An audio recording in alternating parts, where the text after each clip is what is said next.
ইনকিলাব মঞ্চের মুখপাত্র ও ঢাকা ৮ আসনের সম্ভাব্য স্বতন্ত্র প্রার্থী শরীফ ওসমান হাদির শারীরিক অবস্থা অত্যন্ত আশঙ্কাজনক বলে জানিয়েছেন তার চিকিৎসায় গঠিত মেডিকেল বোর্ড। ১৩ ডিসেম্বর বিকেলে এভারকেয়ার হাসপাতালের পক্ষ থেকে প্রকাশিত আনুষ্ঠানিক বিবৃতিতে জানানো হয়, বর্তমানে তাকে কনজারভেটিভ ম্যানেজমেন্টে রাখা হয়েছে এবং নিবিড় পর্যবেক্ষণে চিকিৎসা চলছে।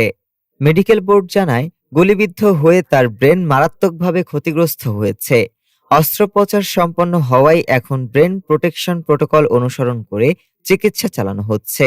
ফুসফুসে আঘাতের কারণে ভেন্টিলেশন সাপোর্ট অব্যাহত রয়েছে এবং সংক্রমণ বা ARDS এড়াতে সতর্কতা নেওয়া হচ্ছে।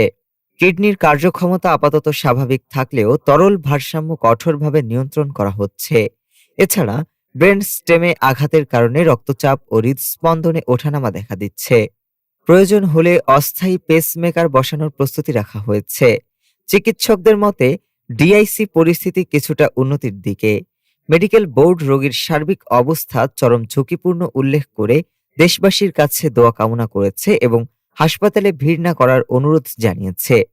উল্লেখ্য, গত ১২ ডিসেম্বর জুমার নামাজ শেষে রাজধানীর বিজয়নগরে মোটরসাইকেল থেকে খুব কাছ থেকে গুলি করা হলে মৃত্যুর কোলে ঢলে পড়েন ওসমান হাদি। ডেস্ক রিপোর্ট, আজ বার্তা।